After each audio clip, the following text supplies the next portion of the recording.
शुरुआत करी। Prime minister Modi पहली बार इन 12 सालों में कोलकाता में आके इस योगा डे को लीड किया। कितना बड़ा गर्व की बात है बंगुल के लिए। नहीं, इससे अच्छा क्या बात हो सकता है। योगा तो हमारे भारतवर्ष का 5000 साल का इतिहास है योगा का। मोहनजोदारो और हड़प्पा में योगा के सील्स मिले थे। वेद में, उपनिषद में योगा का मतलब योगा का मेंशन किया हुआ है वहां पर। और आज आप एक चीज को समझिए, पहले कलकत्ता में ये माहौल नहीं था, पश्चिम बंगाल में ये माहौल नहीं था। योगा के साथ राजनीति का क्या रिश्ता है। योगा तो मन के लिए भी अच्छा है, शरीर के लिए भी अच्छा है। और पूरे विश्व में योगा का सबसे बड़ा एम्बेसडर जो था वो बंगाल से था, स्वामी विवेकानंद। अब उनके दिखाए हुए पथ में स्वयं देश के प्रधानमंत्री चल रहे हैं। पहली बार वो बंगाल आए हैं। कल रात से जो हमारे आइकॉनिक हावड़ा ब्रिज पे जो लेजर शो हुआ, उसके बाद जो 3000 ड्रोन को लेके जो ड्रोन लाइटिंग हुआ, ये तो अद्भुत चीज है, इतना सुंदर चीज है। सब खुश है, बंगाल की जनता खुश है। जिनको टिप्पणी करना है वो करे, पर अच्छे को आपको अच्छा बोलना पड़ेगा। और आज तो इतना एक सुंदर सा दृश्य सामने आया कि देश के प्रधानमंत्री वो खुद शामिल होकर योगा किए। ऐसा नहीं है, जो लोग योगा करने में उनका गलतियां हो रही थी, उनको भी वो प्रधानमंत्री खुद जा जाके उनको बोला कि ऐसे नहीं, ऐसे करो। ये तो हम जो बंगाल के निवासी हैं, जो बंगाली हैं, ये हमारे लिए भी गर्व का विषय है। ये तो बहुत पहले होना चाहिए था। योगा के साथ राजनीति का कोई संबंध ही नहीं होना चाहिए। योगा मन के लिए अच्छा है, योगा शरीर के लिए अच्छा है, और ये होना चाहिए। और आज पूरे पश्चिम बंगाल में जो योग दिवस हो रहा है, इसमें बहुत लोग राजनीतिक टिप्पणी कर रहे हैं, पर मैं आपको जिम्मेदारी के साथ कहना चाहता हूं कि लोग ऑर्गेनिक तरीके से, अपने दिल से लोग योगा दिवस में शामिल हुए हैं, जो पहले कभी कलकत्ता में नहीं हुआ। जो आज लोग बोल रहे हैं ना कि योगा तो बहुत पहले से हो रहा था, नया क्या बात। नया बात यह है कि देश के प्रधानमंत्री पहली बार कलकत्ता में आए योग दिवस पर। नया बात यह है कि बंगाल के निवासी अपने दिल से खुल के आके योगा कर रहे हैं। और ऐसा एक जिस योगा के साथ बंगाल का इतिहास जुड़ा है, जिस योगा के साथ 5000 साल का इस देश का इतिहास जुड़ा है, उसमें शामिल हो रहा है, जो पहले कभी बंगाल में नहीं हुआ। 440 करोड़ रुपए टीएमसी का रिलीज किया है। कितना बड़ा सेटबैक है ये टीएमसी के लिए। देखिए, जो बागी विधायक हैं, उन बागी विधायकों में से 10 विधायक ने विधाननगर पुलिस स्टेशन में एक एफआईआर किया था कि ये जो टीएमसी का पैसा पड़ा हुआ है एचडीएफसी बैंक के सेंट्रल प्लाजा ब्रांच के अकाउंट में, ये पैसों में कुछ गड़बड़ी हो सकता है। वो ऐसा एफआईआर दर्ज होने के बाद एचडीएफसी बैंक ने तृणमूल कांग्रेस के 3 अकाउंट जिसमें 440 करोड़ रुपए पड़े हुए हैं, उसको डेबिट फ्रीज कर दिया गया है। ये तो सारा चीज कानूनी तौर पे हो रहा है। अब मेरा सवाल ये नहीं है कि 440 करोड़ फ्रीज होने से तृणमूल कांग्रेस का क्या होगा, क्योंकि तृणमूल कांग्रेस के ऐसे ढेर सारे और अकाउंट हैं जिनमें अगर आप सब मिलाया जाए तो मेरे पास जितना जानकारी है करीब करीब 2000 करोड़ रुपया है। तो वो तो कानूनी कार्रवाई होगा, कानून अपने तरह से चलेगा, कोर्ट में पूरा मामला जाएगा, किसका पैसा है, कौन तृणमूल के पास वो पैसा जाएगा, वो सब कोर्ट में होगा। मेरा सवाल यहां पर खड़ा हो रहा है कि अगर तृणमूल कांग्रेस के अकाउंट में 440 करोड़ रुपए पड़े हुए हैं, तो जब तृणमूल कांग्रेस के नेता कर्मी अरेस्ट हो रहे, जो तृणमूल कांग्रेस के लिए जिन्होंने अपना खून पसीना बहाया था, तो तृणमूल कांग्रेस, ममता बनर्जी और अभिषेक बनर्जी उनके बेल के लिए, उनके लीगल हेल्प के लिए ये पैसा का इस्तेमाल क्यों नहीं किया।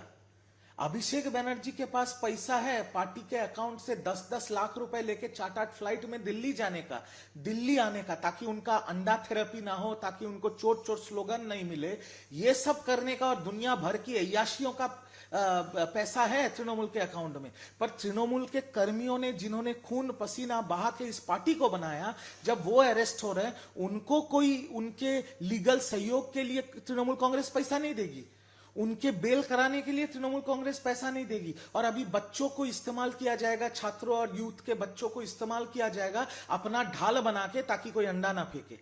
मेरा सवाल इस पे है। बाकी तो कानून के तरह से चलेगा, जो होगा कानूनी तौर पे होगा, कोर्ट में होगा। शुभेंदु दा ने ट्वीट किया है 2 रास्तों का नाम बदला गया है। पुराने नाम थे, बंगुल से कोई लेना देना नहीं, उनका नाम बदला गया है। कितना अच्छा कदम है। देखिए इससे ये तो एक ऐतिहासिक भूल था जो आज ठीक हुआ है शुभेंदु सरकार में, ऐतिहासिक भूल था। आपको एक चीज समझना पड़ेगा, कलकत्ता के अंदर एक एवेन्यू था शुरोवर्दी एवेन्यू, क्यों रहेगा भाई? शुरोवर्दी ने जहां पर, ये शुरोवर्दी जो व्यक्ति था, ये इन्होंने हिंदुओं के ऊपर अत्याचार किया था, हिंदुओं का खून किया था 1971 साल में, हिंदू औरतों की इज्जत लूटी गई थी। तो ऐसा एक व्यक्ति के ऊपर रास्ता क्यों बनेगा? ये तो लेफ्ट फ्रंट के जो लोग हैं, जो हमेशा देश के खिलाफ रहे हैं, जो इंडिया चाइना के युद्ध में भी, ये जो वामपंथी हैं, ये जो लेफ्ट फ्रंट के लोग हैं, इन्होंने चाइना का सपोर्ट किया था, इनके टाइम पे ये रस्तों का नाम हुआ था। तो ये तो एक ऐतिहासिक भूल था, तृणमूल कांग्रेस क्यों नहीं किया? आज कलकत्ता म्युनिसिपल कॉरपोरेशन ने सुरावर्दी एवेन्यू का नाम बदल के गोपाल मुखर्जी एवेन्यू किया है, और मैं इस सिद्धांत का 100 में से 100% सपोर्ट करता हूं। गोपाल मुखर्जी बंगाल में कलकत्ता का एक ऐसा व्यक्ति था, जब पाकिस्तानी लोग, जब ये राजाकार पूरे कलकत्ता में डायरेक्ट एक्शन डे पे हिंदुओं को काटा जा रहा था, हिंदुओं को मारा जा रहा था, हिंदुओं को रास्ते के बीच टांगा जा रहा था, हिंदू औरतों की इज्जत लूटी जा रही थी, तब ये व्यक्ति गोपाल मुखर्जी ने खुद शस्त्र उठाया था और हिंदुओं की रक्षा की थी। आज सुरावर्दी जैसे एक राजाकार का नाम मिटा के गोपाल मुखर्जी का नाम रखा गया है, इसके लिए मैं 100 में से 100% इसका समर्थन करता हूं। एक ऐतिहासिक भूल आज ठीक की गई है। पूरे देश में नीट का भी एग्जाम हो रहा है। प्राइम मिनिस्टर मोदी कोलकाता से जब दिल्ली गए, उस समय ठीक 2 बज रहा था। जब वो बाहर आते, प्रोटोकॉल लगता, सड़कें जाम होती, नीट एस्पिरेंट्स को दिक्कत होता। इसके लिए प्राइम मिनिस्टर मोदी 40 मिनट तक एयरपोर्ट पे ही रुके थे। कैसे देखते? इसीलिए तो वो देश के प्रधानमंत्री है, और इसीलिए तो उनके सामने कोई खड़ा हो नहीं हो पा रहा है। ये छोटी छोटी कारण बहुत बड़ा होता है। एक देश का प्रधानमंत्री, जननेता, भारतवर्ष के 35-36% लोग, एक 150 करोड़ की आबादी में 40-50 करोड़ लोग एक व्यक्ति को देके वोट देता है। वो एक दिन में नहीं होता है, सिर्फ एक पार्टी के वजह से नहीं होता है। इन छोटी छोटी चीजों के वजह से नेता से वो जननेता बनते हैं। वो 40 मिनट बहुत बड़ा बात है। अगर प्रधानमंत्री दिल्ली एयरपोर्ट से निकलते सारे सड़कें जाम हो जाती, बच्चों को लेट हो जाता एग्जामिनेशन सेंटर पहुंचने में, तो मैं तो धन्यवाद देता हूं, मैं आभारी हूं प्रधानमंत्री का ये सिद्धांत लेने के लिए। पर बात यहां पर और एक चीज है कि प्रधानमंत्री जो रास्ता दिखा रहे हैं, प्रधानमंत्री जो सीख दे रहे हैं, ये सबको मानना पड़ेगा। प्रधानमंत्री जी खुद रास्ता दिखा रहे हैं कि मैं 40 मिनट एयरपोर्ट में बैठा हूं ताकि बच्चों की गलती ना हो, उसके बाद अगर पेपर लीक हो जाएगा तो फिर क्या मतलब है? तो प्रधानमंत्री जो रास्ता दिखा रहे हैं, जो सीख दे रहे हैं, ये सीख अगर सब फॉलो करें तो इस देश में और कोई दिक्कत नहीं होगी। बच्चों का भविष्य हम सबके लिए सबसे महत्वपूर्ण है, क्योंकि ये बच्चे किसी तो राजनीति का अंश नहीं है, ये तृणमूल, बीजेपी, कांग्रेस तो नहीं है, ये बच्चे हैं जो हमारे सबके बच्चे हैं, हमारे फ्यूचर जनरेशन। ये आने वाले दिन में भारत को और आगे लेके जाएंगे, तो इनका भविष्य के लिए जो करना है वो करेंगे। प्रधानमंत्री रास्ता दिखा रहे हैं, उन्हीं के दिखा हुए रास्ते पे सब चलेंगे, और चलना भी चाहिए। ठीक है, थैंक यू।